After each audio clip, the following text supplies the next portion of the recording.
So, Macedonia has one of the highest youth unemployment rates in Europe, which is 40%. And this problem is like a dark cloud looming over the country. We can see it on the screen. Brain drain is a really big problem, but of the potential of brain, not of actual skills.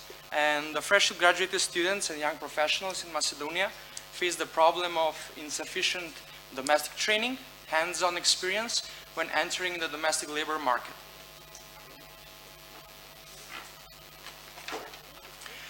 So what the project aims to? It aims to bridge the gap between the official education and the labor market knowledge demand. It tends to change the social context of youth training and development, as well as tackle the unemployment rate. Motivate, help, guide, support, and encourage the youth to pursue their dreams and direct their skills, attention, and passion towards achieving their career goals and unlocking the doors of their professional success. And of course, this can be achieved only by tailor-made improvement, which I will talk later on. If you have any additional questions, I'll be happy to answer them. The project concept is both, let me say, on an actual events and on a virtual platform. So we are supposed to build a matchmaking platform, which will be, let's think of a more developed, but still something with more focus than the LinkedIn, although local but regional. So LinkedIn will be just a small benchmark for us in order to achieve this. We'll engage youth in different types of seminars, professional development, trainings, and weekly career events where they can meet up with future employers and vice versa. Light up the university professors and experienced corporate professionals' social responsibility concept. So this is a part where actually professors and corporate professionals with more than 15-20 years of experience would dedicate a couple of hours per week of their time as a social pro bono activity in order to help these people. And then it will be a first student and youth service in Macedonia that will connect the companies offering internship, trainerships, and jobs, and the corresponding target group, which I mentioned before. Let's look at the SMART goals. We have specific goals, which is the development program for fresh graduates, as well as medium for students and the companies in order to receive a professional training through internship and trainerships.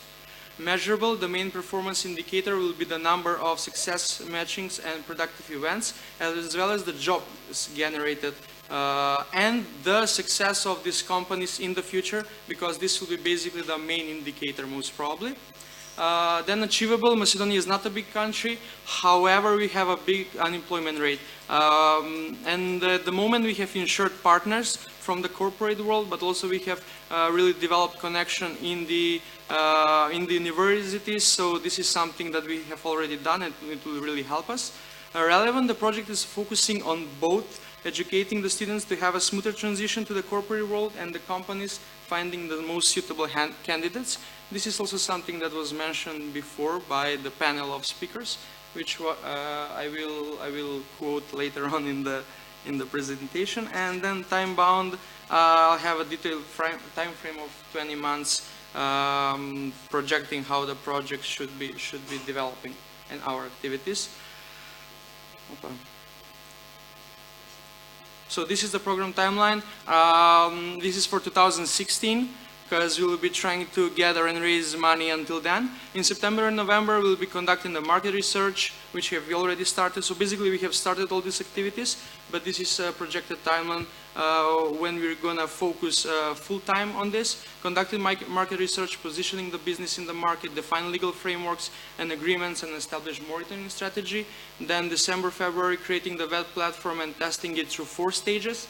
March, April, introducing the project to the students, creating online campaign through the social media and social events, as well as, of course, hopefully negotiating contracts.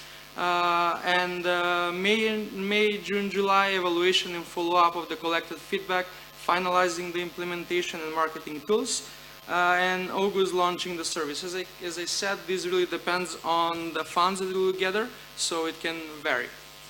1 minute left. This is the analysis. I would like to call it so-so analysis, not SWOT analysis, because all the scholars nowadays are focusing more on the strengths and opportunities, weaknesses and threats are coming irrelevant. Nowadays, you can see the partners and sponsors which we mentioned before. They are the universities, companies, as well as the sponsors, donations, grants, financial aid. Advertising space is one of the main revenue generators. These are some numbers that you can see, but actually they don't mean anything because these are the actual numbers. And this is the investment in fixed costs and variable costs. Still, this is only the minimum of what I would need to run this project. However, we'll welcome to multiply this number by 2, 3, 5, etc., etc. The targets are successfully realized projects which will lead to increment of youth employment rate, different statistical research and infographics about the most preferred internship positions will be possible to be performed with data analysis, and you can see some percentages. And I would like to just quote a couple of things. Dimitri said that the labor market looks for skills over theoretical knowledge and actual business industry skills. Felix said that youth is the driving force of our countries and societies, and we have to invest in them. Mr. Eckhart said that it is a very bad thing to stay unemployed for 12 plus months after graduation. This will really help us tackle that problem, and that we should allocate public money in the private sector for traineeships and apprenticeships, which should be done by our government, hopefully. Time. And considering the fact that the tailor-made traineeships and courses actually deliver capacity building. And Mr. Yakunin said that older people have to do more for youth, and although formal education is important, academics are not enough. So questions, suggestions, I guess, later on.